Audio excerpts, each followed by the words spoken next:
What's up, everybody? Welcome to the Kinda Funny podcast. I'm one of your hosts, Greg Miller, alongside the producer / seducer, Nick Scarpino. Hello. You're so far away. I am very far away.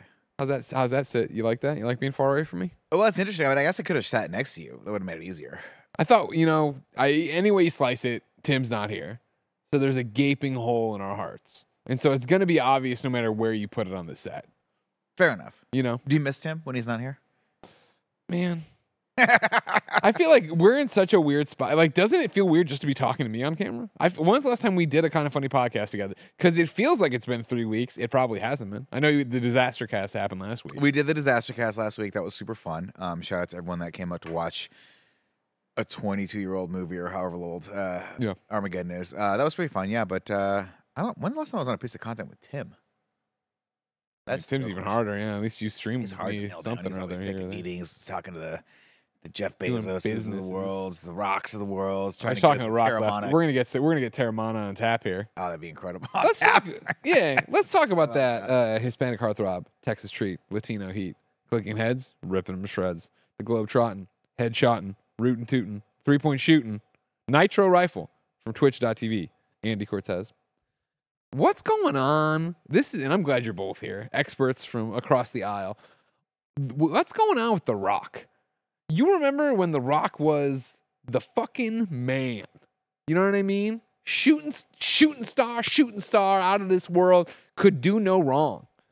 And then Black Adam didn't do well. L after L, bro. XFL didn't do well. Yeah. Now he's back in the Fast and Furious spoilers, but it seems like the winds have changed. I still love The Rock, of course. Yeah. WWE superstar The Rock. I'm never going to forget those matches with Mankind. You know what I mean? I'm with The Rock from here to Toledo. You know what I mean? Dusk till dawn. Me and The Rock are together. We're still best friends. Absolutely. It's like he tweeted me a bunch of times. He introduced me to Kinda Funny Live. I'm making it clear I'm not flipping on The Rock. Sure. But I feel like, we're in a Harvey Dent situation here. Die the hero, live long enough to become the villain. Yeah. I need a lot of people to look at me in the eyes and say, Andy, you were right. And you've been right about this whole goddamn situation. How many times have I said on content, look, I know you're beefing with Vin Diesel.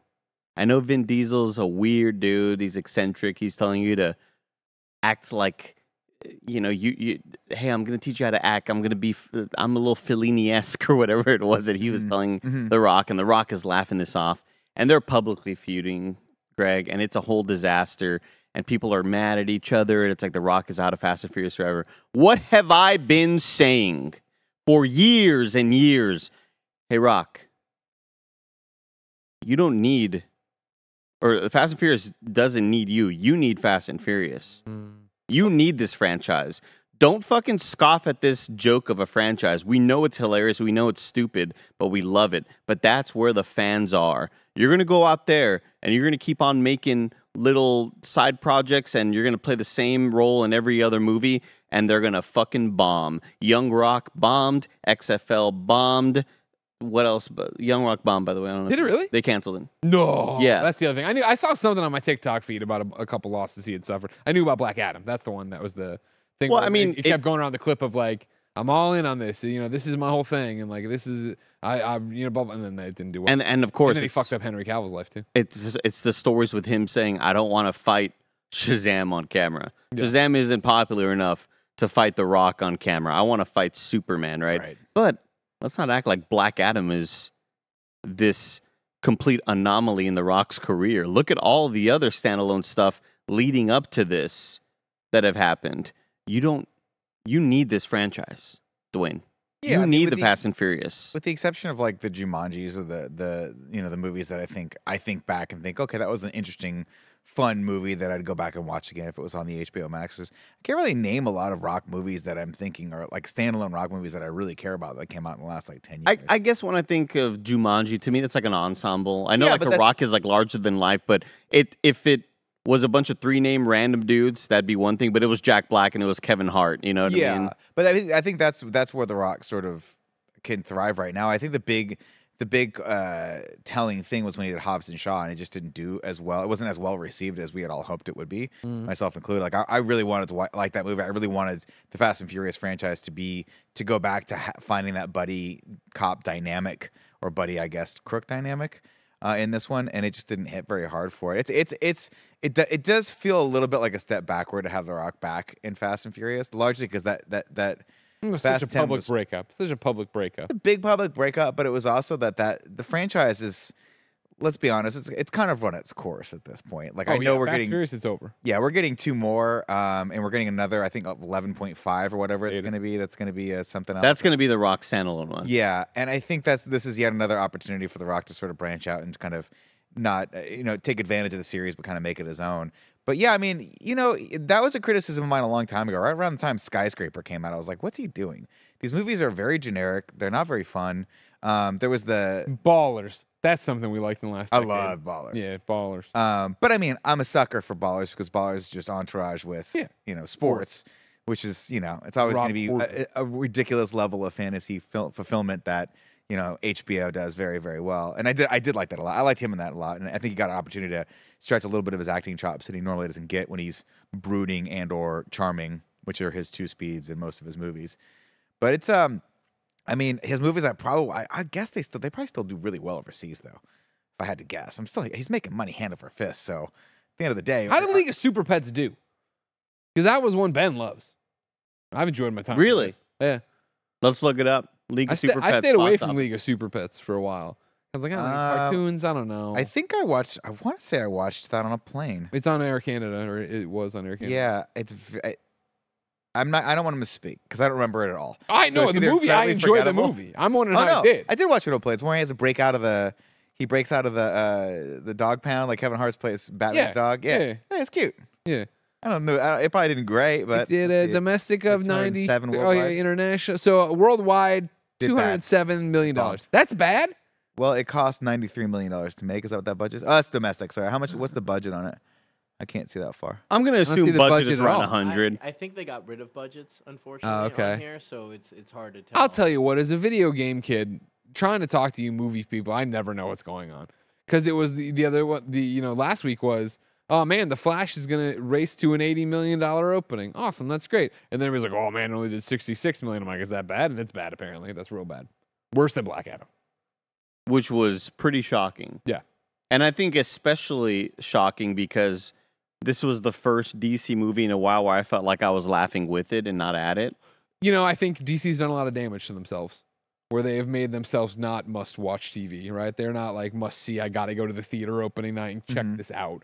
And so I think when you're coming off the back of everything the DCEU has been for as long as it's been, it doesn't matter that The Flash and Michael Keaton are in the trailer. You're like, that movie's not Marvel and it's going to suck probably. Well, fool me once, shame on me, right? Yeah. I think I think we see it for work. If I didn't do this for a living, if I were just going to these movies, I probably would have stopped seeing the DC movies day one for sure, week one for sure. Yeah. A long time ago, probably around the second, like around Justice League, I would have been like, okay, I know what I'm getting here. And it sucks. We talked about this on the interview where it was like The Flash is a glimmer of hope in a series where you're like, we've already Closing sunsetted it up, yeah. So what can you do? Let it die. But I'll tell you, it's no. Buried if you have to. It's no small feat bringing Michael Keaton back as Batman and making it work. Yeah. So Andy Muschietti, I don't know if that's how you say his last name or whatever. I think it might. But either way, you got it. Just power through. Oh, Do so Greg Miller. Andy Muschietti taking over the Superman movie is hopeful. That's pretty cool. Brave and the Bold. he's Brave and the doing. Bold. Sorry, Yeah, Batman. yeah. Brave and the Bold. Yeah. It's Yeah. just Brave and the Bold, but it's Right. Batman. Yeah. Hey, it's hopeful. That's exciting. $90 million for League of Super Pets, box Yeah. office of $207 million. That's That's enough- bad. Yeah, it's bad. God damn. General rule of thumb for Andy, people you is give me a $110 million profit, I'm gonna be happy. yeah, it's not profit though. The way they normally use, they say it has to be 3 times the budget because a lot of the marketing stuff doesn't get factored into the actual budget itself. So in order for it to be profitable, it has to be at least 3 times whatever the budget was. Gotcha. That's why I Otherwise, say it's enough not with very good. commercials, enough with trailers, Greg. Yeah. Let's go slap stickers all over the city. Advertise the movie. Street team. Let's make a street team. I mean, if you could do, you're not wholly wrong with that. If you could make some je ne sais quoi about the films, you know what I mean? Because right now, what it happens that every trailer gives away the movie. You're not motivated to go see it. You know what I mean? What's that all about? And I got bad news for everybody. Today, while we've been doing this work, as they call it, Tom Cruise is over in Rome for this new Mission Impossible. Yeah, I saw Stella hanging out with him. Yeah, awesome. That's pretty cool. But on the steps of the premiere, he said something to the effect of like he'll never let cinema die, and so now Tom Cruise and I are enemies. Oh, are you? Yeah. Okay. Yeah, Well, that's Tom what Cruise it's gonna is enemies now with Christopher Nolan also, so you can be friends. Yeah, Why is he that's- why is he mad at Christopher? Because Why the is he- enemy of my enemy is my friend. Because Christopher Nolan locked up all the IMAX screens for like 3 weeks, and Tom Cruise is like, "What the fuck? Mission Impossible shot. You know, we want to be on the biggest screens possible too." He's like, oh, Oppenheimer, man. And no, he got all the theaters to agree to basically put Oppenheimer in the IMAX film, like a lot of the bigger screens for like 3 weeks. And Tom Cruise is like, "What the fuck, dude?" So he's Yeah, like, so lobbying. essentially, Mission Impossible only has 1 week in IMAX theaters, and then they all switch over. And he's like, "What the? Come on, I saved the theaters, dude. yeah. yeah. I came out with the best movie you've And ever Christopher seen in your Nolan's life." like, but I pushed really, really hard and made a big stink about making sure Tenet was in theaters. And then Nick didn't understand the movie at all. I was like, Yeah, And yeah. not only did I not understand it, but I wish to God I could have watched it at home. Maybe You wish you did could watch go it. backwards in time to where a time where you weren't watching it. Well, I think I'm traveling backwards in time sometimes. when I listen to these You people you got to but talk backwards too. It's just one of those things where like, don't draw a line in the sand for me, Nolan and Tom Cruise. I love you both. Put them out on demand. I would We'll like watch to it from see home. Oppenheimer on the biggest screen. But this is a movie about the atomic bomb, right? Yeah. I want to see this on the biggest screen possible. But if I'm being 100% honest, and Chris, I love you. Kevin, please give me my one. Yeah, listen up, Chris Nolan. Hey everybody, this is a special message from Nick Scarpino to Christopher Nolan. No, sorry, Chris. I was just giving a nice leading. Go back to the Okay. one, Kev. Chris, I'm very excited about Oppenheimer. I want to see it on the biggest screen possible, but please do not make me pick between Oppenheimer and Mission Impossible because if I'm being 100% honest, It's Tom gonna be Cruise on a Mission motorcycle flying off of a cliff in real life, doing that in real life, like, unless you guys literally go into the middle of the desert and blow up half a fucking state, Tom Cruise is going to win. I'm Wow. sorry. He's I'm gonna with win. you. And I love Christopher Nolan. I love these movies. I can't wait to see Cillian Murphy as a lead finally in a Christopher Nolan film. Jack That's Quaid? pretty huge. Jack Quaid popping up in everything. Yeah. Well, I'm watching where is he not? Where is this guy not? Can you call Jack Quaid and say slow it down a little? 'Cause I can't keep up with everything. Don't call him. I go. no. Listen to me. I start watching season 2 preview for Strange New Worlds. Yeah. It ends. I'm like, I'm hyped out of my mind. I'm hyped out of my mind. Ends with Jack Quaid in it. He's got a little- IRL, right? He's got a little cameo. I don't know what he's doing in there. As if I needed more intensive to watch the show. Is he the IRL version of his cartoon version? I think so. That's But cool. I don't know. I will ask that too. We'll say we have two part. I hope he doesn't answer. I just don't. He knows not to answer. I just feel bad about this. Well, can you just tell me he's too Leave talented? a message, please. Yeah. He struck on the stream too, you know. Record your message. We call him on the he stream. the other sees day. your number and he knows that You we're may going to hang call him up or content. press He's making the right more call. options. Jack Quaid, you can be in every Christopher Nolan movie you want to be, but if you don't start answering the phone when kind of funny calls, all right? If you don't start answering the goddamn phone, and I'm like, I'll write to voicemail. Oh, sorry, you're shooting the Matrix 5 right now? What's your problem? We got two things for you, all right? Get back to me when you can. Number one, Nick says, slow down. You're doing too much. Too much. He's worried about you burning out. You're all gonna right? burn out. You're in the middle of everything. He turns on. He sees you there. And then number two, I forgot. Oh, then the Star Trek thing when you came out IRL, where you're the version of your character from the cartoon, right? All right, thank you. That's me, Greg from KindaFunny. That's me. It's so cool. It's so cool. I'm so proud of him. He's a good kid. Really cool. Yeah. Unfortunately, The Rock, I give him 5 more years and then no one's going to care about him. I'm looking forward to the Rock Renaissance because I'll tell you right now, ladies and gentlemen, I'm not running. All right, this is when everybody else, Kevin, you know very well from KindaFunny Games Daily, I'm a stock guru now. This is where people would be panicking and selling and selling and selling. I'm not selling. Ah. All right, that I'm an staying stop here. moment? I'm buying more Rock stock because Yeah. I'm ready for the comeback. He's gonna do the thing where everybody keeps souring on him. These Fast and Furious movies will eventually stop, thank God, and then it'll be quiet for a while, and then he's gonna have like the dramatic thing, the dramatic turn, show he's got the chops again. I don't because you think- do, Rock. If again? you need a pep talk, Rock, you're still awesome, Rock. We love you. Oh, The The Rock- people who are on the ground floor of The Rock, Greg Miller, who remember you from WWE, who were out there cheering for you as the people's champ, the corporate WWF champ. back then, yeah. It was WWF back then. I don't want to get in Smell what trouble The with the Rock's bosses. You know, Mhm. you know, bring it up. Just kidding. Nobody pays attention. We're still there, Rock. All right, and so don't worry about it. You're gonna be fine. According to this article, he lost $60 million on season 1 of XFL, but he's still committed. He's 60? long-term. 6-0. XFL lost $60 million in the past season, according to Forbes. Yeah, but isn't that, Despite is the financial XFL loss, done? Johnson insists the League of Opportunity will have long-term success. Yeah, I mean, you can't expect a major sports league like that to come out of the gate and make money. I would imagine most people were predicting that it would be losing money for 5 to 10 years probably before. But you it started understand, it's just we picking back keep up. seeing the XFL start and fail. That I do know. I know Okay. there's a history behind it. The thing about The Rock, though, is like, I don't know that The Rock's ever been necessarily interested in being an actor. So the idea of him turning toward a dramatic role, I think, would be a bigger leap. The Rock, somewhere along the lines, became a brand, and that's just what The Rock is. And it's bigger than just any one movie. Yeah. You know, he's all these guys like the Ryan Reynolds, the Rocks, like the George Clooney's. At some point, were like they follow this path of becoming moguls, and then they kind of take a back seat to actually being actors. And I've never really expected The Rock to be an actor. I just like The Rock. Yeah. I think The Rock did a great job at being The Rock. But then when he does move into things like where he tries to be a little bit more serious with Black Adam, you're like, oof, you're out on a limb Yeah, here, that's a and it's different gonna kind of serious. work. You know what I mean? No, I think he really tried. I think Mark he really my tried on words, that before one. we're all dead, Rock gets an Oscar. I said it. Wow. There you I go. would bet so much money against that. No, pizza. What are you I gonna guess, bet? Several 50s, thousands. 80s. Several Pizza bet. thousands. I think The Rock. I mean, I don't know that he has necessarily the chops right now for it, but I would not put anything past that guy. I mean, the man has sheer willpower, so it's like Schwarzenegger back in the day. He seems committed. Yeah, Johnson insists the XFL is not a side business for him, and the league has a vision under the current model they're following. Quote, "This is not just an endeavor that's going to fill up a portfolio and one day we flip it and we're out," he said. "This is legacy. This is the long game." The league is projecting $100 million in revenue next season, Forbes indicated. Nearly 1/4 of its incomes come from ESPN. The aforementioned Danny Garcia, chair of the XFL, echoed Johnson's sentiments regarding the league's ability to progress. Quote, "We're extremely well capitalized for the long term," she said. "This is our new WWE, the next massive live property."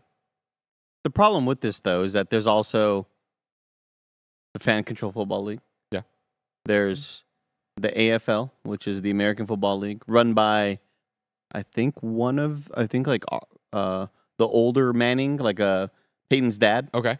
I believe is like the league GM or the league something about that. I just I will never ever see a secondary football league like this blowing up and becoming, all right, NFL's done. Time to watch this now. Yeah. Just don't see it happening. Yeah. I think FCF is the only thing that has a chance because of sort of the funness that they bring into it. But what's even going on with that anymore? Fan Control Football League, of course, we were part of season 1. Then they got super into NFTs, so we left for season 2. And then I feel like I didn't hear much about it for season 2, other than, Makuga, Khalif, like our friends who would tweet or do something Still about part it. of it. They're But doing the basketball. Yeah, but is that happening? Like, I haven't heard. Yeah, It's I one of think those it's things happening. I've heard those things, but then I don't see anything from it. I think it's going to happen, yeah. Okay. I mean, I don't know to what degree. Obviously I don't know much about it, but Sure. I- But you're listening to Levitard and all that jazz. Is any of that infiltrated? No. Right now? no. Was XFL ever? Because that's the other thing. You remember season 1 of XFL was my high school senior year. We were so into it. We He went hate to me. 3 out of 5. He hate me. We went to 3 out of 5 Chicago Enforcers games, like live in person at Soldier Field. Like, we loved it. Then it died. And then when the documentary about it came out and Vince was hinting he was going to do it again, we're like, what the fuck? Then he launched it. Then the pandemic killed it. But I didn't even watch it before the pandemic killed it. Levitard covered it only as a meme, Okay. part of a joke where Okay. they would That's rude. pretend to bet on it, That's and they would have this one segment of like the extreme X Factor, whatever minute, and it's Mike Ryan. And he's like, "What's going on, XFL fans?" And it's like nobody gives a shit. But he's like, "Today I'm taking the Seattle, whoever the fuck to beat whoever +3." They would do like fake betting segments. Mhm. Essentially, if it's not a main sport, they have fun with random sports that are just there for betting purposes to just feed that beast. That's the thing, though. That's why it's so hard, right? Is like in America, it's so hard. Like this people like the exclusivity of the one sport, right? The one league, the one league to rule them all, whatever it is. So the idea of having multiple say. football leagues happening that have anywhere close to the same importance as the NFL, Yeah, but- it's tough. It's tough. That's going to be an uphill battle. Yeah, but I think that's the thing too. Is like I think that was what FCF, and I have not paid attention since we left. But that was what was so smart about how they pitched in the beginning, is that they weren't trying to take on the Right. NFL, right? was a They side weren't thing. expecting to be that big. They were doing a smaller thing, a smaller team, yada yada, faster games, blah blah blah. But like to your point, like it's not even so much about competing with the NFL, competing with the NBA, competing with another sports. It's just competing with everything in your life Yeah. right now. You know what I mean? The reason I think it's easy to just make a joke out of it is that the average consumer is so busy that they don't have time to have another NFL in their life, another devoted like thing they're following, right? Like it's that thing where AEW, you know, All Elite Wrestling, right, came around and had a whole bunch of my, you know, old school favorites in it. And everybody's, oh my God, Greg, it's a lot like old ECW. You really love it, blah, blah. And I would tune in to try to get on the train, but it was just such a commitment, especially then they moved to 2 shows. And it's just like, well, no, I can barely keep up with WWE stuff, which I'm mainly doing through social media and whatnot. And like, I'm not even watching the shows mostly unless they're pay-per-views, unless there's something, blah, blah, blah.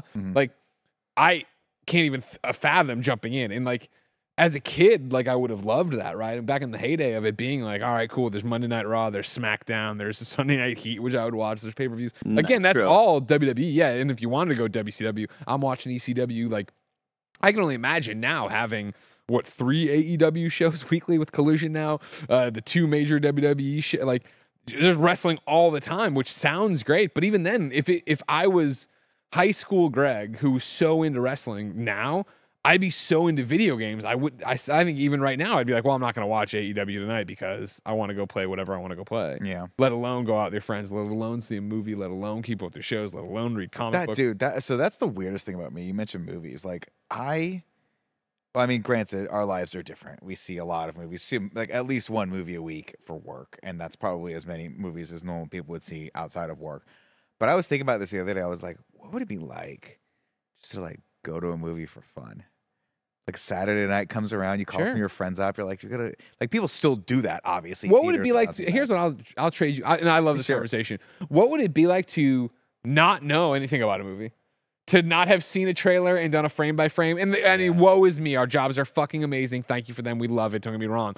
But it is that thing where it's like, I forget. In video games, I'm often reminded. Blessing pointed it out to me a while ago, and this is good that it's ambiguous. But like, for how I talk about games, right, and how I cover games, right, is very much IGN, which is the ultimate, right, of like, go there, do this thing, know the developers, know their background, do this thing, blah, blah, blah. And so, like, to bring Blessing into KindaFunny into the fold, right, I taught him and expected him to carry that as well, which is sure what KindaFunny does or whatever, but it's also then what IGN did, right?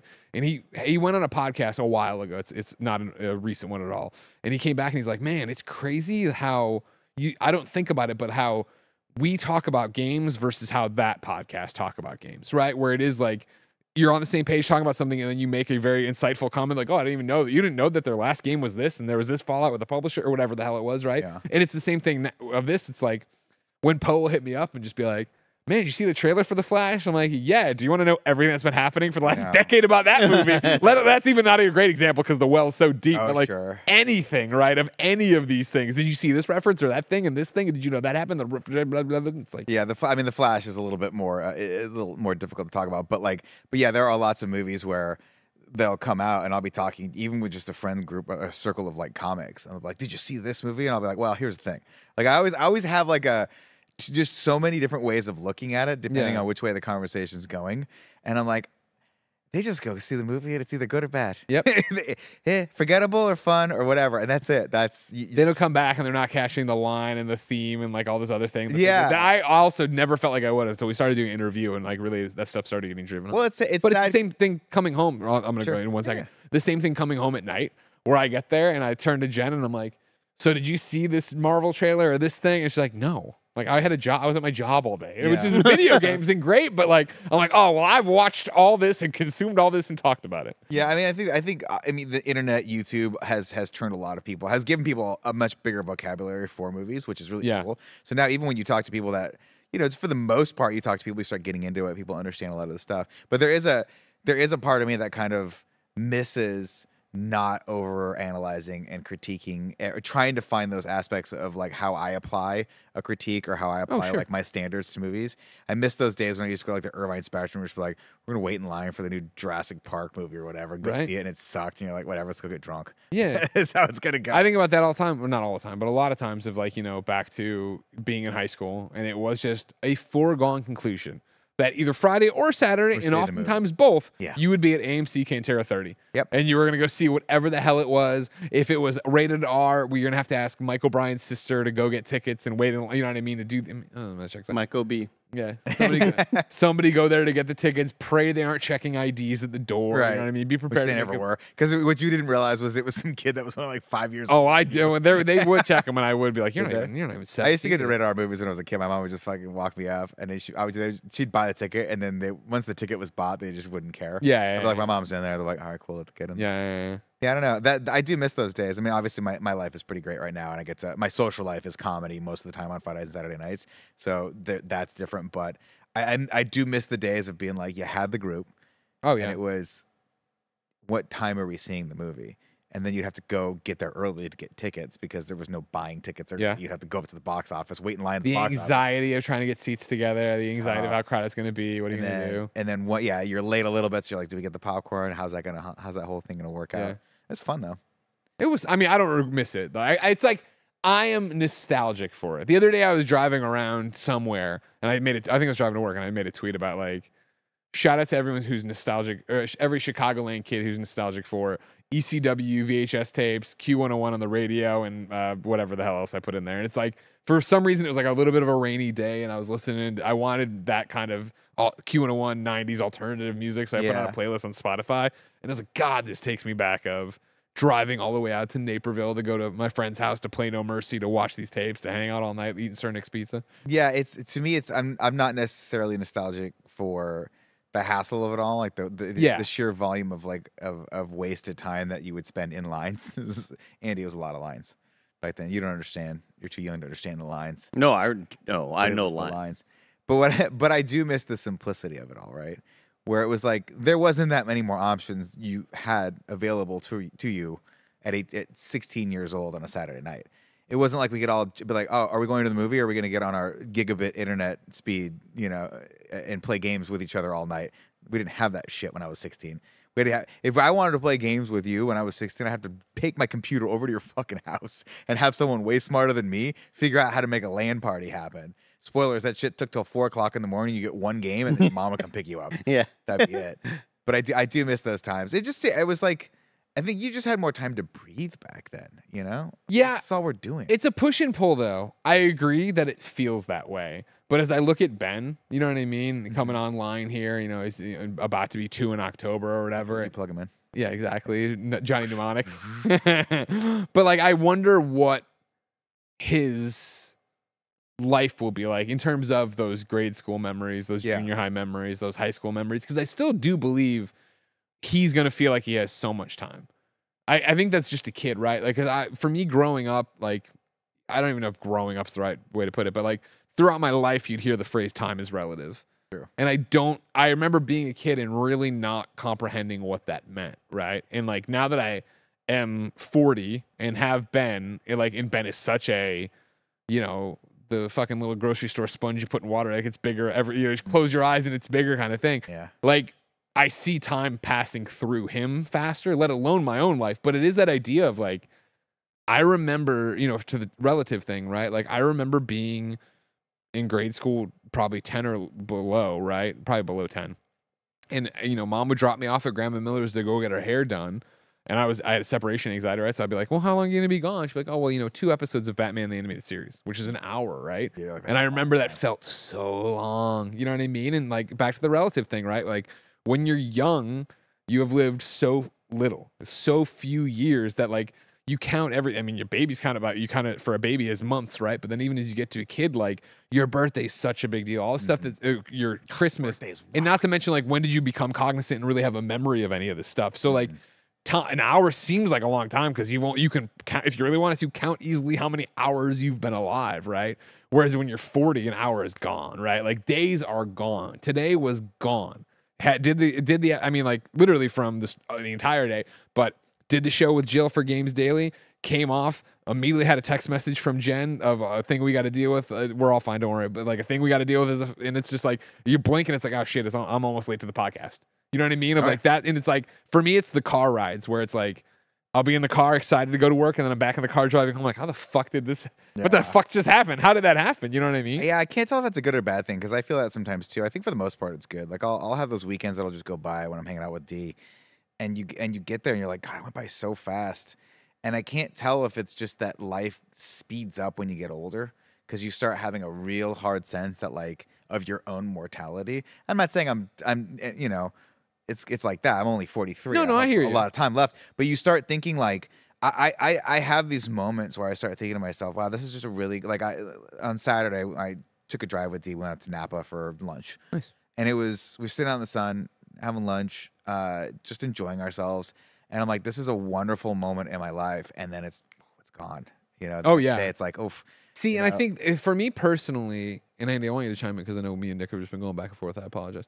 Me personally, right? Like, it's not a mortality thing.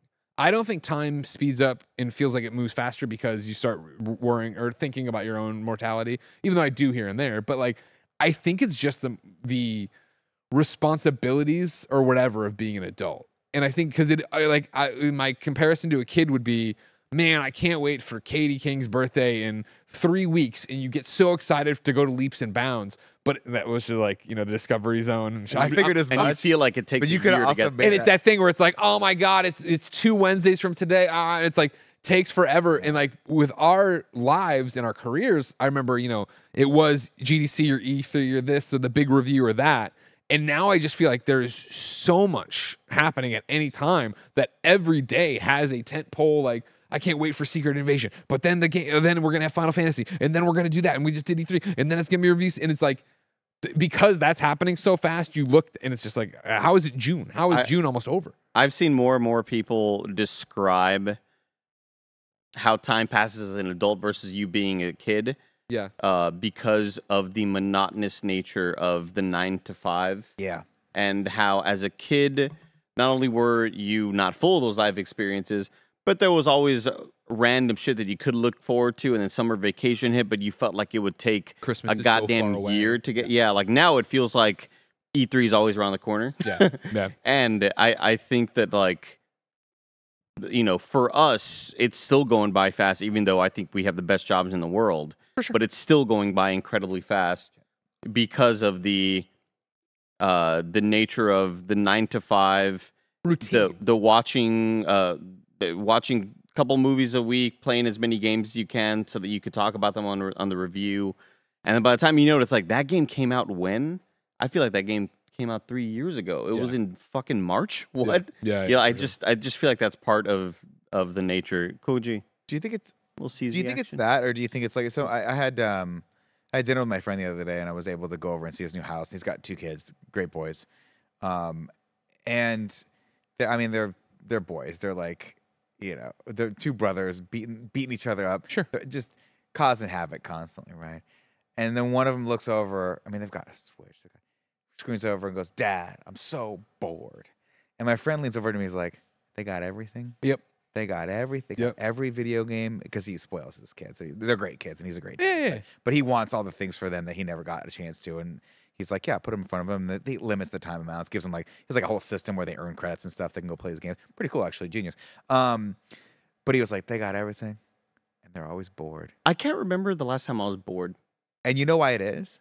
I think it's because when you're a kid, not all kids, unfortunately, but the way it's supposed to work is when you're a kid, you don't have anything really like bad going on.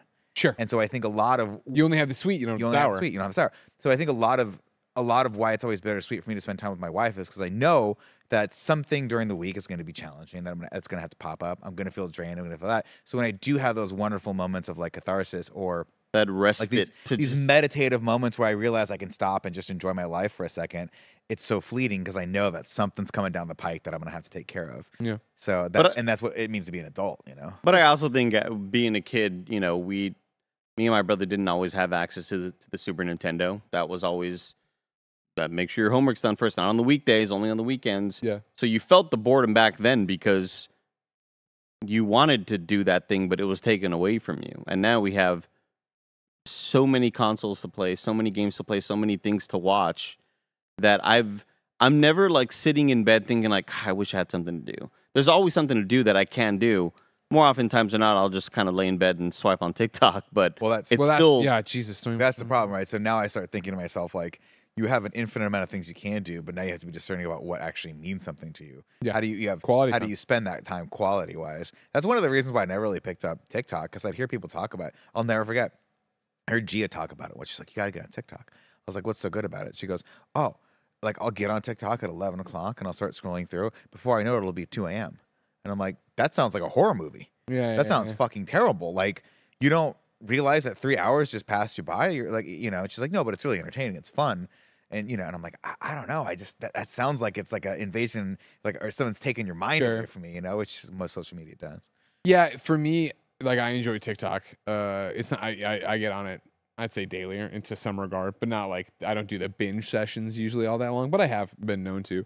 And I think for me, it's my TV. It's my movies. You know what I mean? Where I don't like, if I sit down and I don't have, tonight we're watching Succession, tonight we're trying to watch whatever new movies out that we've been waiting for, it always becomes you go through the carousel, you look for, you can't find, let's open Amazon Prime, let's open up Disney, nothing's hitting the spot button. And then it's I've wasted 45 minutes. Yeah, now it's just like, looking for something to zone out to, right? So like, I like TikTok for I'm just going to scroll and like, but it can be like, oh, I've done it, I'm going to wait till Jen's done doing whatever, and then she takes longer, and I'm like, why am I still doing this? I could have played a game. Yeah. But it's that thing of like, if I would have gone to play the game and she would have been done in 10 minutes, it would have been a waste of trying to even turn on the game. So it's like such a weird push and pull of how it is, but like for me, that's how I use it. And even last night, right, like I was doing Diablo stuff by myself, or I was actually platinuming a game and then moved over to Diablo.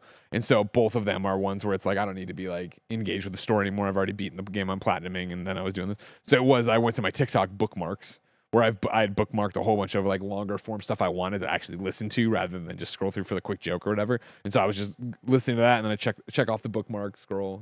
I gotta get back to watching Moneyball or whatever. Yeah, exactly. Yeah, mine's always wrestling interviews and shit. Yeah, no, yeah. Lately, my free time has just been, all right, I have a bit of a break. So I get back to that game that I should be making more progress through. Or, like, if I'm just sitting there being lazy, I have felt more and more that I need to take advantage of this free time. And I need to clip out some stuff from that last stream I did. And I need to post out that stuff. And that just I kind of feel guilted into doing that, which I think is good and bad, because a lot of people say, like, hey, man, just take a break.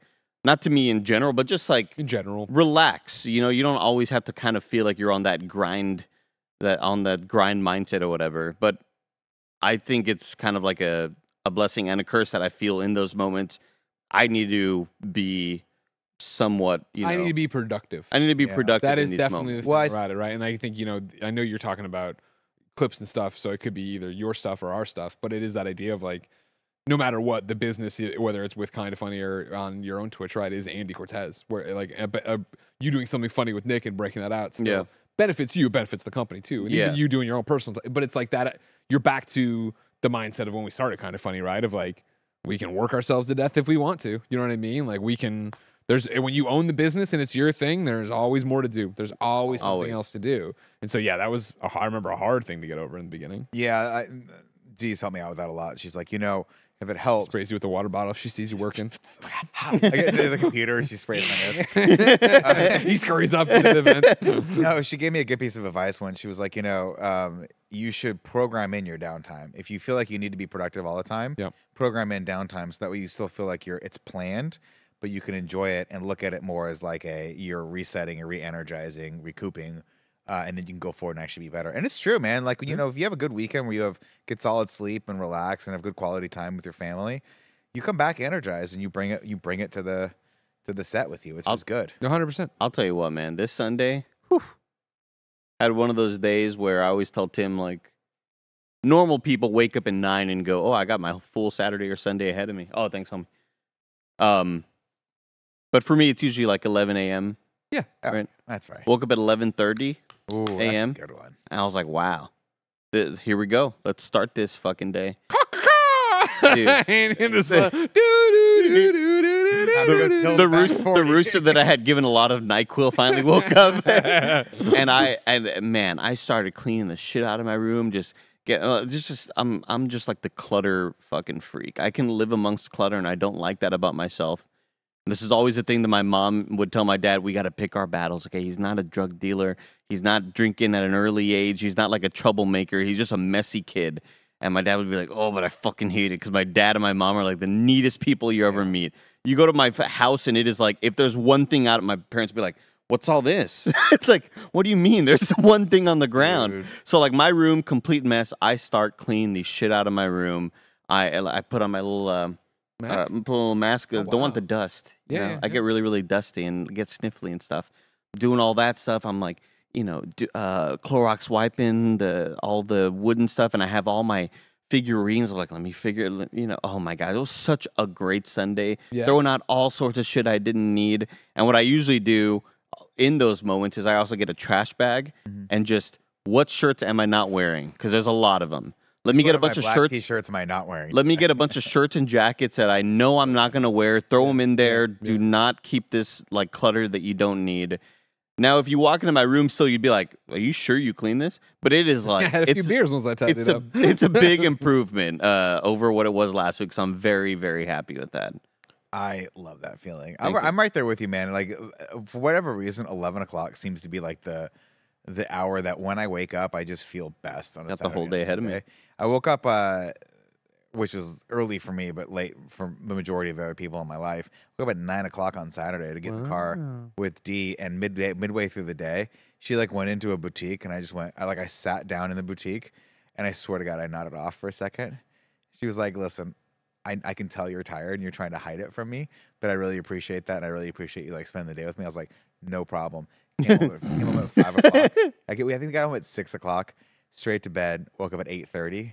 I was like, what's up? What are we doing now? What's happening for the rest of the night? She was like, no, it's done. And you know what that's like? You know that Nick. Yeah. Like, what's up? He's like, like doing stupid things, doing his little dances and shit. She's like, I'm so fucking over the day. Go away. Fine, man. She's done. Yeah, like it's hilarious, of course, as a dad or whatever. But like, if the alarm goes off at 6:45, I'm like, holy shit, we slept in. You know what I mean? What time do you go to bed, though? I mean, 6:45 a.m. Still going to bed at midnight? 6:45 a.m. Shut the fuck up. That's my alarm to get up. Ben is often, I think he did a 6:30 today, 6:15 the other day. That's why everybody was complimenting you when you recorded that interview of us at 4 in the morning in the hotel. I was like, because everybody was like, this is Father Greg, Yeah. who has been used to having shit sleep for the last year and a half or whatever. Yeah. This is my normal state. This is now just him kind of existing in like, yeah, it's 4 o'clock in the morning, and I'm gonna interview everybody as they leave their hotel rooms.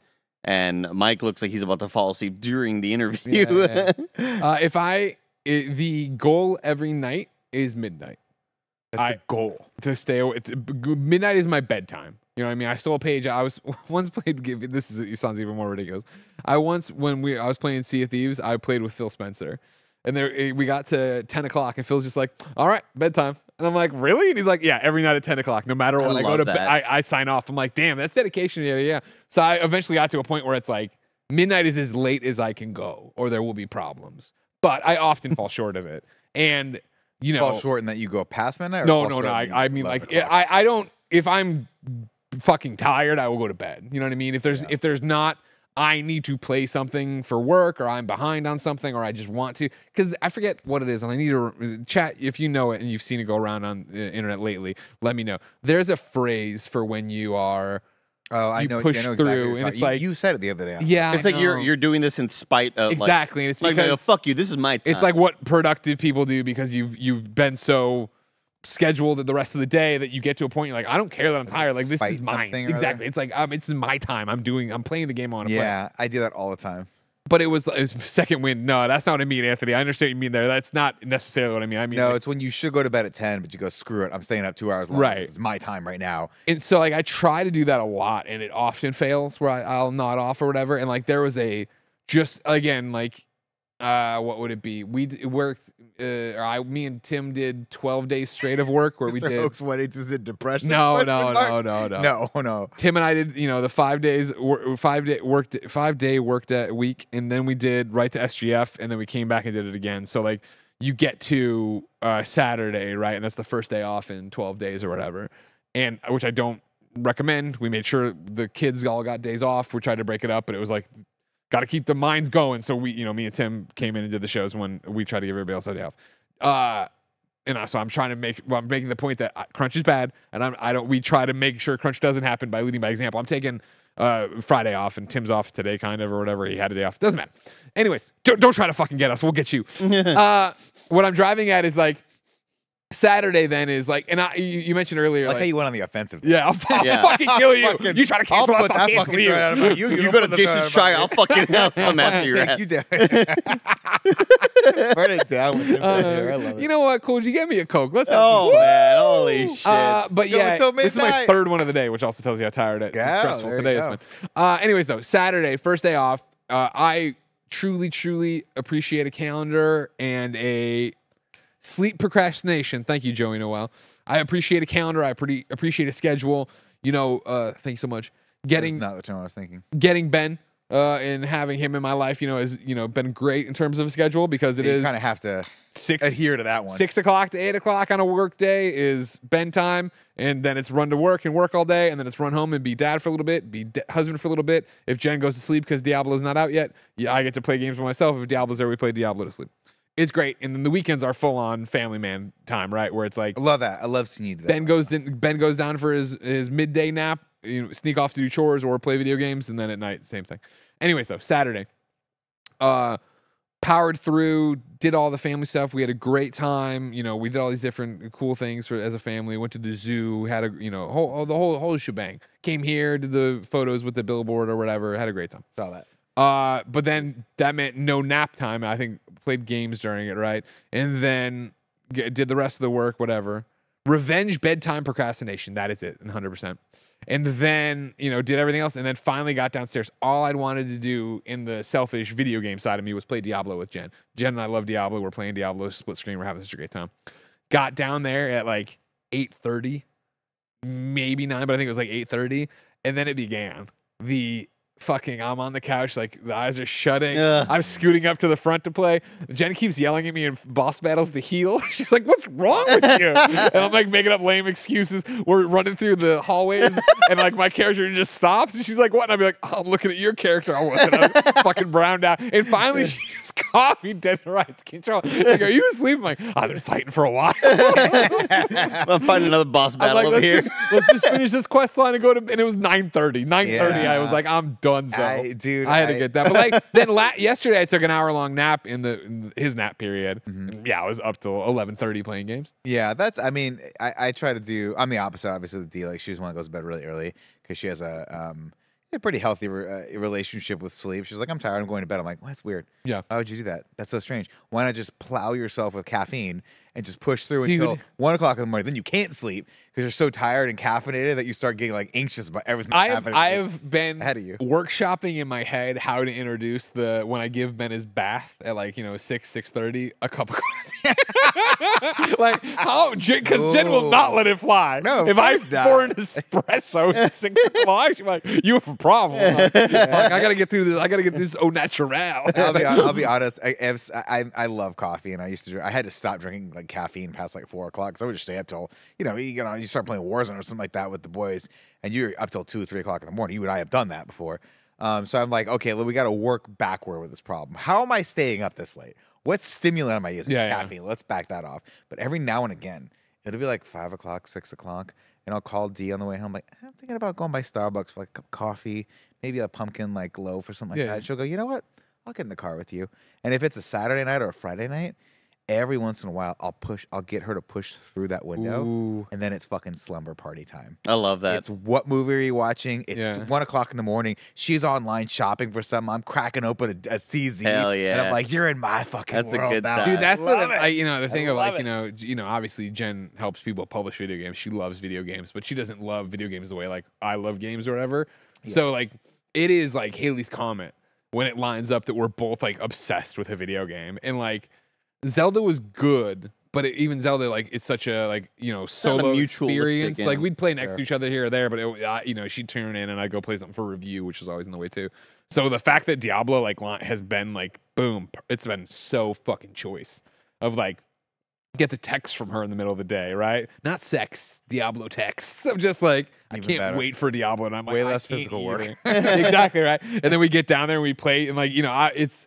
Every night is the same where I'll go down there and I'm like, yeah, let's do this. And in my head, I have the backup game of like, all right, well, when Jen goes to bed, Right. I'll switch over to the thing I'm reviewing or do this the platinum I'm working on. And then when she pushes to 11, I'm like, fuck, great job, babe. You know what I mean? Like, hell yeah. Dude, I've been slowly putting it out there. Because, I have that couch in my spare bedroom that's like pretty comfortable. And I play most of my games. You walk in every once in a while, you just see Kevin laying on it. Like, how'd you get in here? It's like, if it's a couch, I can lay on it. It's its purpose. I'm trying to get D. Because she reads a lot. She reads like a book every freaking week, if not more. It's really impressive, actually. I'm trying to get her to come hang out on the couch while I play PC games, so I can feel like it's like high school again. Yeah. Oh man, that's a tough And fight. like That's leave a the you know what I'm tough talking about? fight. Yeah, Like oh, leave the yeah. door cracks so like mom and dad can see what's going on in there still. Who is Trying to get her to come hang out with me. Who is? You may be the best person to answer this, Nick. Sure. It's a comedian, a black comedian who died about 6-7 years ago. Kind of heavier set guy. Patrice. Yeah. Yeah. He died? I don't remember that. Yeah, he died a while back. Yeah. Every once in a while, I always see this clip pop up on TikTok that I absolutely love. And he talks about how men, we don't want to spend time with our women. We just want you to be around. Yeah, it's Patrice O'Neill. Yeah. Yeah, he passed away in 2011. Wow. He talks about we don't really want to spend time with you, but we always want you to be around. Yeah. Like whatever we're doing, Just be if you could just I forgot exactly what he says. If you want to hang out like in the air conditioning duct or something, like as long as you're nearby. as long as like, I know you're there. Yeah. Dude, it's so true. And I don't like first off, I lucked out. I have an amazing wife who doesn't really care what I do when I do it, as long as I'm communicating properly that's my like I want to do that. Because sometimes I just won't. Like I'll want to play a game, but I won't tell her. And she's like, "You're antsy right now. Just fucking tell me you want to go play a game." And I'm like, "No, I'm fine. I'm fine watching a random show that I have absolutely no interest in whatsoever." For but me, in the same vein, it isn't that, but for me, it's Jen will be like, "Hey, can you get whatever?"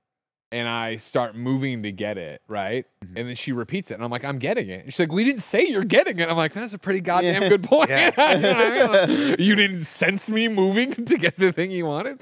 But like to your point, Andy, the other day, like I was playing Jedi Survivor, and I was like, I'm just gonna play Jedi Survivor, but I was like, do you mind if I leave my door open so that I could hear your TV as well? And she's like, yeah, I actually like that. She likes like I like the sound of the lightsaber and stuff like that. So we just hung out for like 3 hours, but in separate rooms. rad. But then inevitably, what happens is I'm pause. Creep around, see what's up. Like, Go "What's up? bother What are you her." doing over there?" She's Yeah. like, what? I'm watching my show. I'm like, nothing. What's up? How you doing? Like, what's up? It's trying to flirt like yeah, it's just like a little like what like maybe you I'll know? date her. Who knows? I'm just like, do you like? I miss you. Like, what's going on? Do you want to hang out? And she's like, we're hanging out. It's what you do to us all day at work. Yeah, Like it's fun. when you start to feel lonely, you will walk that- up to us and look at us like, "What's going on, dude?" Well, no, that's because I want. Joey I want Noel in whatever the chat snack says you in have. child development they call that parallel play. LMF. Is that good, Joey, or bad? I don't know. No, that's good. I mean, you're playing, Okay. you're doing your own thing. You know what I mean? One's coloring, one's playing with action figures, whatever. Yeah. That's fair. Nick, Yeah. that's why I'm so excited for the PlayStation Project Q. Is that what it's called? Yep, Project Q. Where it's like there's so many times where I'm like, hey, Paula, I'm going to pull the little iPad out that's, 13 inches. And I'm going to play something on the giant TV.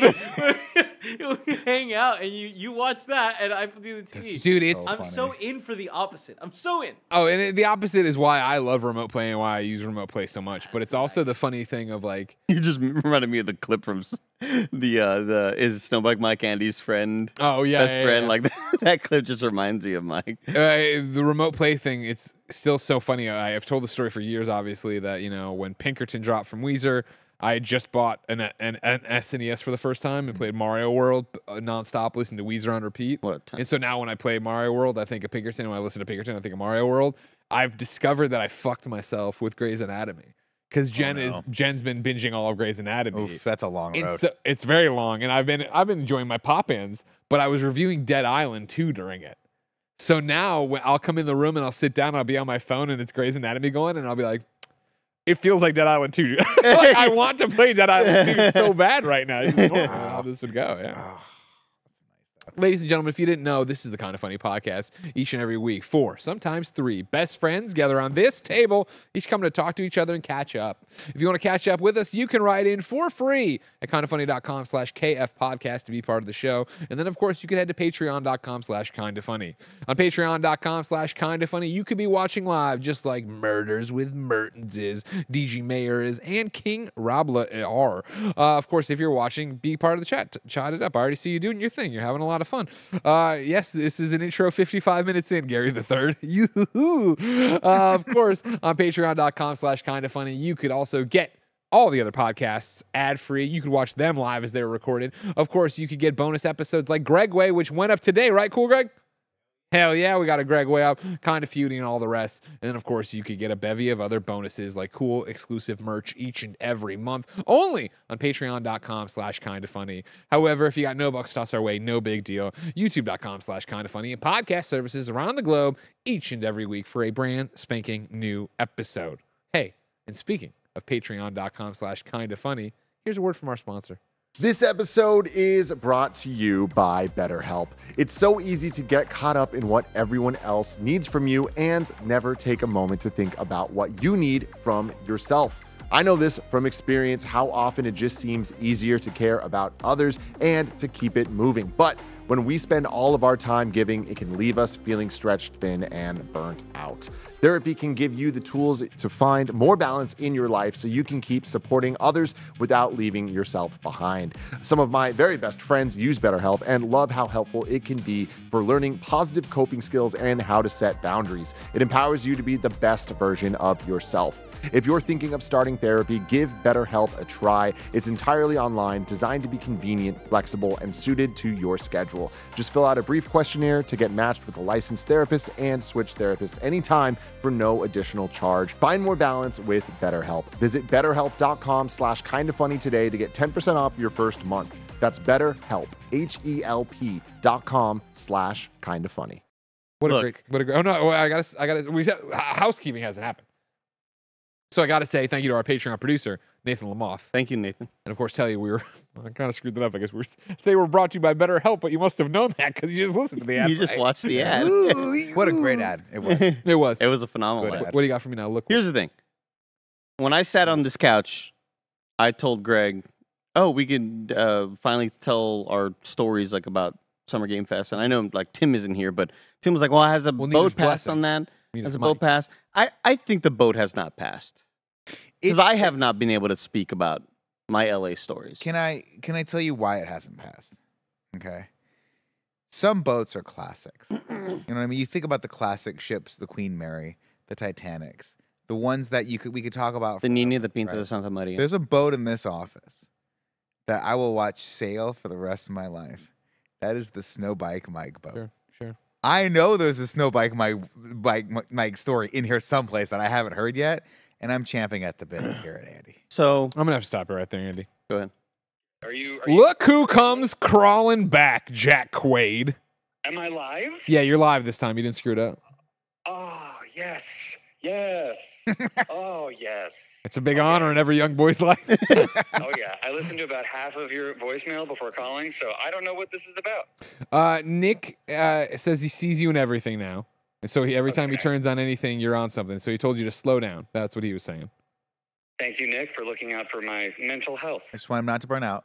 He's He's very talented, and I like seeing him and stuff. Yeah, he likes seeing you and stuff, but apparently not everything. So I don't know what that's all about. That's not what I said. All right, well, I thought it was like just a positive. No, it was. I misinterpreted. Here, Nick, I'm going to pass you to Nick. Nick will dig you out of the hole. Okay, no, can we get... Put him up to the microphone. I'm gonna put him up to the mic. No, what I said was I saw you pop up in the trailer for Strange New Worlds, and I was super proud. But I was like, I just you're doing a lot. I want you to just make sure you're taking a second for yourself. I think Nick's just jealous. That's all. So this was a positive. It thing. was. Thank you, Nick. Greg's an SOB.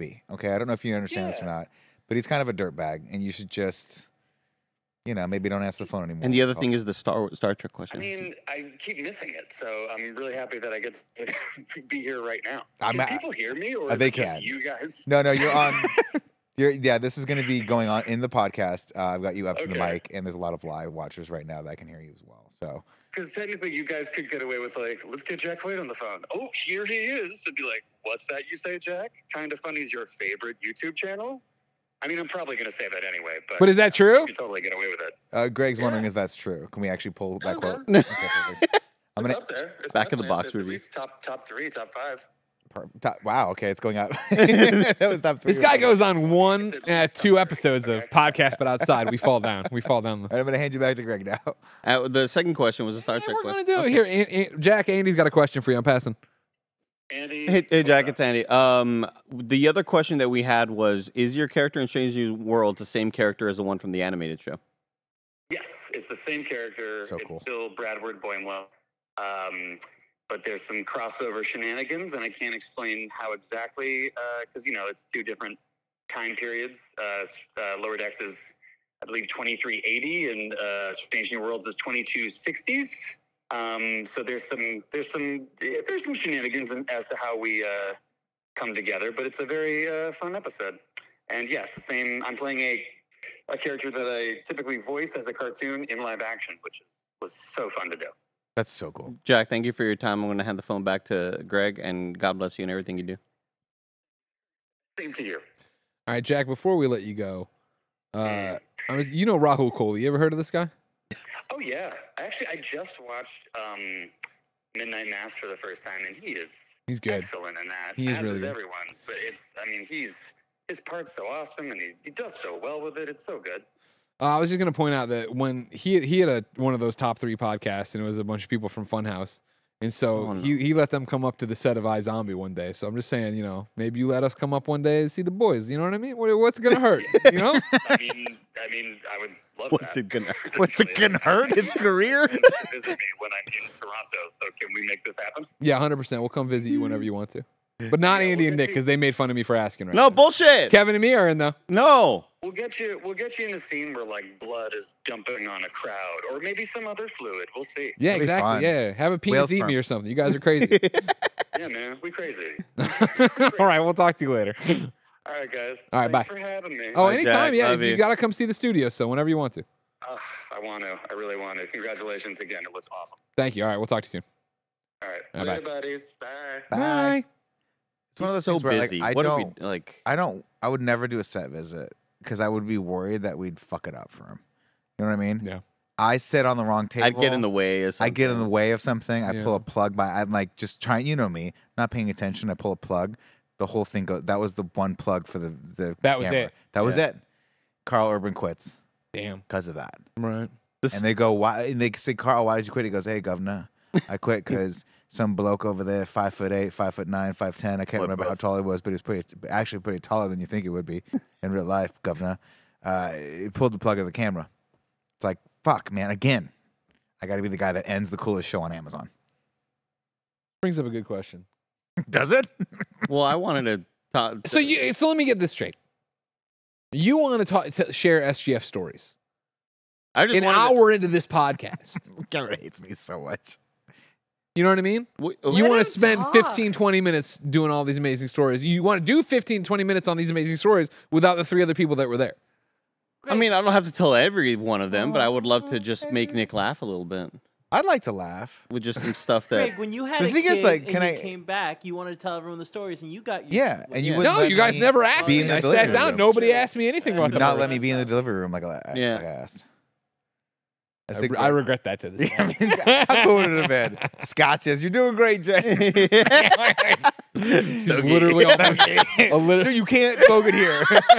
Put your mask back on, for Christ's sake. You ever seen the story about Danny DeVito smoking on a plane? No, but that's awesome. And if one person should still be allowed to smoke on planes, it's Danny. Again, this is the power of TikTok, where I ran into some interview he was on, and it's one of that British bloke show over there that they always get good stories on. Graham Norton, I think. I was Oh. gonna say Pierce Morgan, but that's not No. who it is. Graham Norton. That would've I was gone looking as for well, Graham Norton. probably. Pierce Morgan came to my But it was this idea. It was like one of those super fancy things. I envisioned an Emirates flight, but I don't know if it was Emirates.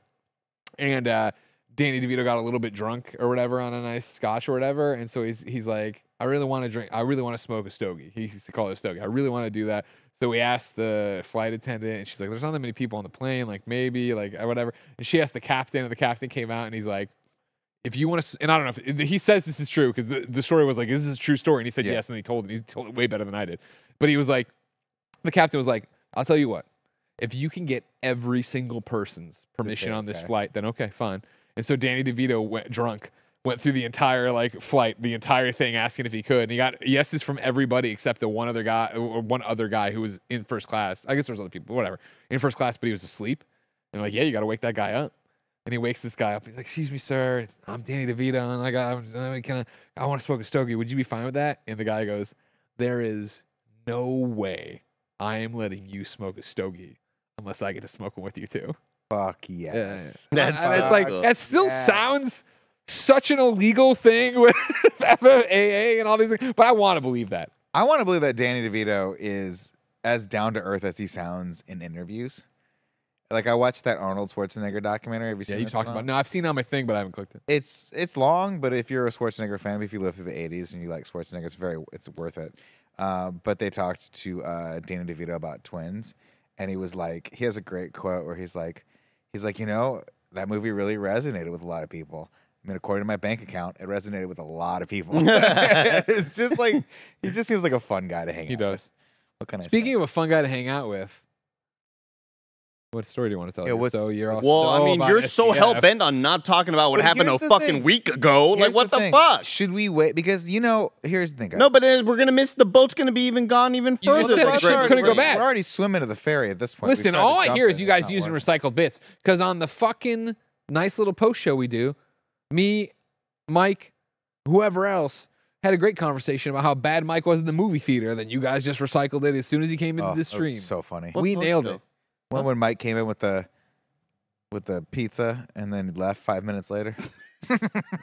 Nothing better than me knowing that I'm the closest to that theater. I get home, like I peace out immediately as soon as the post credit thing Well, is you go done. home fast in that theater, huh? I get home real fast. I get on and I open up Twitch and I see Mike's been live for 48 minutes. I'm like, wait.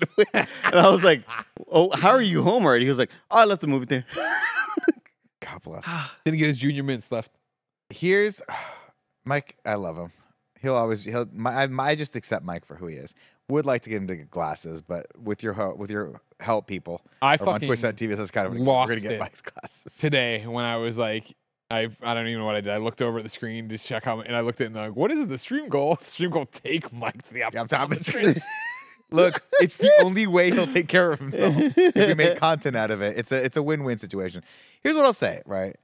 We have a lot of hardworking people in this office. Sure. We can agree that Tim works really, really hard. Sure. And Tim doesn't have much, right? He's got those 2 dogs. Yeah. He's got Gia that, let's be honest, she doesn't want him around that much, right? All Tim has is once a year he gets to go to LA and be around the video game industry and make stories with you guys. Yeah. Are we selling him short if we talk about these stories right? Wait for it. Are we selling him short if we talk about the stories now without him? Or is that fucking hilarious and we should talk about all the stories now and then never reference Summer Game Fest ever again? Every time we start, we're like, we did it. Watch last week's episode. Well, I mean, there's also a good chance that next week something crazy's happens gonna and happen. not everybody can be on the show. You Sure. know, I feel like that happens. Give me a little take. Give me, give me a little your best aperitif. story here. What do you want to do? Give me a little aperitif. Oh my gosh. I mean, well, you know, we thought our return flight was, our return flight was awful, right? But I heard the whole story of the return flight. Yeah, I the caught flight that. going there, not great either. Where Almost died. we have invites to go visit the 100 Thieves office, which Mike is very excited about this. Mike's number one goal. As you guys were leaving, Mike turned to me and said, "Scar, he's like Slappy. I'm gonna make these jabronis party. I'm gonna force them to have fun." And I'm like, "Good for you, Mike. Good." The party's from 7 to 11. Okay. This This is at that big 10,000 square foot. This is cool formerly the Cash Cash App App compound. compound. When we arrived, we were quickly told you cannot say it is not Cash App compound anymore. Not is Sponsored is anymore? Rocket Mortgage No. sponsoring them still or no? Kind of funny the kind of funny compound. We could take it. Yeah, we could take it. How much You did it want to work for? sponsor their compound? Yeah, why not? Yeah, fuck. It worked for Cash App, or it didn't. Yeah, I don't think Cash it did. I don't think it I worked. don't think it worked out that well. A flight over there sucked. Right, it took a lot longer than it should have. We almost died. While we were in the plane, I had a phone call from my nephew, and I was like, "Wow, I'm getting service already. This is kind of cool." And then the service went away. And I'm like, "What is going on? Why did we go back up?" Have you heard this yet? No. So yeah, you and I fly, or I fly a lot. You fly a lot. You know certain things about airplanes. So like, yeah, we got delayed coming out, which sucked because we got it, and it was one of those, you get in the plane, settle in. All right, everybody, sorry, the tug car broke down. We're gonna have to get a tow truck for the tug. The new tug car's here, but it's blocked in by the old tug car, so we're waiting on it. And like So many tug cars. 40 minutes later, like, and they're all counting down trying to get the non-cash app. Yeah, the whole time Mike is just like, fuck, we are running We out of finally time. get up, we're up in the air. All right, good. At least we're getting there or whatever, right? Come in, another beautiful landing, right? We're coming down, and I'm window as always. I look out there, I'm like, that's LA. We're landing. Like we are Love it. close Love to it or LA. leave it. And then it is one of the Really? of like all fucking engines full speed, get the fuck up. And I was like, we almost died right there. Because they are aborting a landing on a non-windy day. It wasn't like weather conditions, They almost whatever. hit another plane. And so we got out over the ocean, and the captain comes on. He's like, hey, everybody, yeah, you might have noticed there that we had to abort the landing. There was just another aircraft on the thing moving slowly. I was like, oh, great, yeah. So we almost fucking rear-ended another plane. Yeah, you and almost exploded, landed right? another plane. And so then he's like over the ocean, and then did a couple circles over the ocean, then came and circled LAX, and then finally landed. Right. That's terrifying. Yeah, to the point where you hear preparing for final descent, I'm like, okay, cool. Let me get my bag. Let me get shit. And then about 55 minutes later, the final descent ended or whatever. It took forever, and we're panicking. We're like, all right, we got to get into an Uber as fast as we can. As soon as we got off the plane, this lady's like, hey, what are y'all doing? Where'd y'all come from? And me and Tim and Greg are like, no, thank you. We don't want to talk to you. Yeah. And Blessing decides to entertain this question. Oh, we came from San Francisco. Oh, so you all were on the delayed flight. And Blessing's like, yeah, sure. Like, how do you know about that? What? She's like, it's because, all right, my son's selling my son, he's making a video game. So if you can sell my son's game, because I know you came from tech, that's where you work from. Because my number is 653-934. But remember the area code. Remember that. And the whole time we're just walking like, what is happening behind us? So at this point, and I say this with We're all not even in the honesty, Uber yet. Blessing's dead to you at this point. You leave him behind. He is now a part of this woman's what a family. nice spring child Yeah. talking to this random person. And it was a long conversation. Like I'm like I hate underplaying that. it. And to the I point, don't like that. It's finally over. Blessing walks up. He's like, "What the fuck just happened?" And we are just like, "God damn, dude, she would not shut up." How did this happen when we just got here? By the way, we need to get into an Uber incredibly fast. How long until we get to the hotel? Shit, we are not gonna make this party, man. Like this party ends at 11. We're gonna get there, and janitors are gonna be like, fucking putting everything away. It's gonna be a disaster. We get to the hotel like around 9:45. And we're just like waiting to fucking walk in or whatever. And they're like, all right, can we make it up? We get to our hotel room. We get back, be in the lobby by this time. We're going to go straight over there. I was like, Mike, we're going to get there like at 10:30, 10:45. He's like, I don't care, man. At this point, it's not worth it. I don't care, man. We got to do it. We got to do it. And the whole time he's just like, no, it shouldn't be bad. Unless he's like, dude, traffic's going to be really bad. We make it. We get into the Uber. We're in this guy's Tesla. And Mike looks at the driver and goes, tell you what, you get me there in 10 minutes, I'll give you a $15 tip. And that guy goes, what if I get you there in 5? I'll give you $25 tip. And I was like, sir, he's not lying. He will waste money on anything. Yeah. We're on the highway. Mike's like, this is one of them Teslas got the superchargers in them. Mike's just trying everything he possibly can. Just trying to move through hyperspace. Trying you guys, his this Cash App hardest. We finally park. Oh my God, it's a fucking Cash App compound. Oh my God. Oh, no. We get that's what he says initially. That's what he says initially. And they're like, no, it's not Cash App anymore. We go up there. Our names are on the list. He's stoked as hell. The lady taking our names, like, are you an actor? Like, I feel like you should be an actor. He's like, no, I'm not, but I appreciate that. People say that to Yeah. It's annoying. And then he starts walking up the stairs. He fucking completely almost beefs it, misses a stair, almost stumbles. Probably because he And wore the everybody's wrong like- size shoes. And everybody out there is like, whoa, wait, take it easy, man. And he's like, I'm so excited, man. I'm so excited to be. We walk in there. He's just like, oh my God, he's a kid in a fucking candy store. I've never seen him happier in my life. This is like finally in a moment that there's no sadness in his body. No, like he is with his people. We walk in and he's looking at all the stuff on the wall, 100 Thieves all over the place. We walk by a couple like streamer celebrities that we recognize from the internet. We walk up to the bar, and then that one streamer, Brooke AB, for some reason walks in, locks eyes with him, and walks towards us like, what's going on, y'all? And he's like, hey, what's going on? This is my buddy Tim and Andy. Didn't even introduce himself. He's just like so in the moment. And then everybody's like, all right, well, get out there because Zed's about to end right now. Zed is DJing. His set is almost over. Of course. We walk out. It is just party bumping, all these bodies rubbing up against each other. As we drove up, by the way, it looks like it is an outdoor little party. It's just like lights are going crazy from inside of this. Like, So at this point, are you glad you went? yeah, because it's hilarious. Yeah. Like, and luckily, Wait, I'm sorry. Did you go to the hotel first? Did you drop your bags off? dropped our shit off at the Because hotel. in my brain, I'm like, Mike's got his suitcase with No, the couch no, out, no. and just throws the suitcase. No, luckily not. Luckily not. 'Cause We he walk would've thrown it out. We walk in there. We have a couple of free tokens for free drinks. We walk in there and we see. Luckily for us, that we have people that we could talk to. Rahul's there. Alana's there. Fiona, Nova.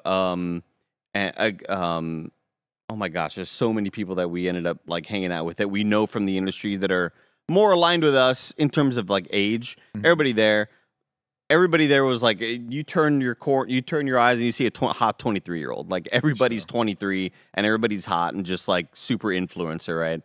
But Zed's up there partying and Mike is just like, we gotta take some photos, man. We gotta take some photos. I was like, let's go. I'll take some photos for you. He walks up to the same guy that took his photo earlier. Hey, can you take another photo of us? The guy's like, sure, I guess. Can I ask a question? And I hope to God the answer is no. Please tell me Mike didn't wear 100 Thieves merch to this party. No, Oh, he come did not. on now. He's better than that. He's You not know an that. amateur. He wore that clarifying. Kellogg shirt he had. Kellogg shirt. You seen this Frosted new Mini Wheats? No, he's got a new sweatshirt that's pretty dope actually. That's like he got it at a thrift store and it's an old Kellogg's sweatshirt. Oh, I It's like just that. got the cock on the right here. On the, Oh, that's over kinda the- cool. Yeah. Yeah, I like He- your sweatshirt, by the way. Thank you. He likes that, like, he's like, it's vintage. I got this little outfit. But walking around with him was like walking around with a kid at Disneyland. Like, just the gleam in his eyes, being around this place. He's like, I gotta go say hi to Courage. Unfortunately, a lot of the bigger, more known celebrities that we know were gone by this point. And he wasn't able to get a photo with them, unfortunately for Mike. So I feel pretty bad about that. But we did get some photos of just the random compound around the place. And then by the end of it, Alana and Rahul were like, come back to our apartment. Let's come hang. And we're like, yeah, sure. And then as we're on the way over there, I'm like, man, they are night owls like me. And we have to wake up like at 8 in the morning, 7 in the morning. You guys are going till like 4 in the morning. And we left their place like around 2:45. Yeah, that's rough. Like when Rahul was like, all right, the pizza's been ordered and it's 1:40 and we're like, oh my God. Well, let's call it what it is, right? Let's be honest. E3 was a marathon for a number of reasons, but not the least of which was the fact that it would be like 3 late nights in a row, and you'd go, I should go back to my hotel room right now. It is 9 o'clock. We finished dinner with whatever. I should go back to my hotel room. And why am I at the JW Marriott? Yeah. Why am I hammered right now? Yep. What is happening? Who's at the Fig? What's going on? Oh my God, I have to wake up in fucking 4 hours. And then you just wake up and you just do it. That's part of the fun of that convention. The final night at the end of it all, by this point, Greg's like the smartest one because he's already like 3 hours deep in his sleep. And it's around 11:50, and we all know we're waking up at 4 a.m. Mhm. It's around 11:50 p.m. And Mike's just standing there. He goes, I gave it my all, man. Like, I've got nothing left. Yep. I'm like, good, dude, good. And so what do? We stopped by the taco place on the way home, a little taco truck near the hotel. Good. And then the next morning, we're like in the airport, and it's 4 something. We're like, man, we ate tacos like 4 hours ago. I can still smell the tacos. Yeah, I'm Yeah. still burping that shit up. I got all like the heartburn or whatever. And then we had a completely cool, chill flight home. Total easy. Only Not a 5 living hours nightmare. to get Not a a living 45-minute nightmare. flight. Probably 5.5. Yeah, that's brutal. Yeah. So yeah, I caught most of that story, but Yeah. man, what a We made the best ball out of kick. it. We were a big hit on the plane. I did Instagram live stream. You can still catch my Instagram page. I saw some of those. Yeah. The captain came down to talk to me when he thought I was mean, but then we buried the hatchet real quick. He was great. Captain You Greg. got talked to by the captain. Yeah, I was really worried. Well, remember, we almost left, and then we went back to the gate to throw off an unruly passenger who had That is what I heard. verbally assaulted a flight Didn't attendant. he get hammered or something like that? Yeah, that's what they thought. And so then when he kept doing the announcements and I kept holding my live stream microphone up to the because I'm using the spare bedroom karaoke mic. I kept holding it up to the speaker. He eventually walked down and he's just like, I don't mind that you're filming, but if you're gonna post anything, I ask that you post it with all the context. Because he was, and I was like, oh, you're afraid that I'm going to do like a TikTok breakout of like, look how This is horrible. a horrible United Airlines. And I was like, or Captain, whatever. you've been fantastic. We're on your side. I'm in great spirits. Everybody's fine. We're just explaining to our audience why we're not doing the thing. Yeah. And he's like, okay. And I'm like, I'm Greg. What's your name? I I'm was like, my very name's Greg worried. too. And he's like, oh, No, you guys are I was like, best can I get an interview? And he's like, let me take care of some things then maybe. I was like, all right. The Instagram live was very behind that I was trying to watch 5 rows back. So when I saw that guy walk up, I was like, oh my Grace God, getting kicked off we're the about plane. to get kicked. This is going to be a disaster. love Like it. when we get the final delay or notice of delay, Tim audibly going, fuck! And just being like, oh, why did I say that out loud? Like that was a real reaction and I That shouldn't was, have reacted I that did way. not know until right now that was Tim. Yeah. When me and Blessing are up there cracking up, hosting a live stream, and we were fuck. You were like, fuck, who the hell's losing their shit back there? Oh man, 'Cause you gotta know, Tim like- was wound very tightly. super, obviously we've had a nightmare of a morning already. And Tim in his mind is like, this is sponsored. Yeah, Yeah. We have to Tim, go live. Yeah, Tim planned that spot. Yeah, Very he's dealing with difficult. all the business stuff in his mind. And, Yeah, that was, I think it's like me and then Mike's over there on the other side. And Mike is doing God knows what. He kept falling asleep. I kept taking Snoring and being loud in front of everybody. And I'll tell you what, you can go watch. I'm sure you've watched the entire stream, but if you haven't, our row, our whole surrounding area, loving us. Me and Blessing doing the mic and the thing. They were all laughing, having a great time. When we went back to row 15 to interview Mike, row 15 was not as excited to have a camera and a microphone come down the aisle. So we got out pretty quick. We went back to row 10 pretty quick. yeah. That's man. I'll tell you what. That is a set of circumstances I don't think I would have thrived in. Oh, yeah. We were very, we mentioned, man, I'm glad Nick wasn't here.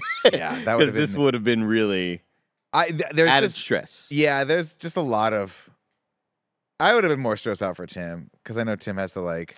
The thing about it was, I was obviously, I understand the business realities and what we're Sure. doing there and stuff. And like, there was, for not being Tim, who was already like just wound up in general, like there was a lot of like, we've done everything we can. You know what I mean? Like, Yeah. this isn't did this Woke the up best late. laid plans. Like, you know what I mean? We're on a 6 o'clock flight. We're Right. supposed to have all this downtime. And then like, the stream was great in terms of the stream on the plane.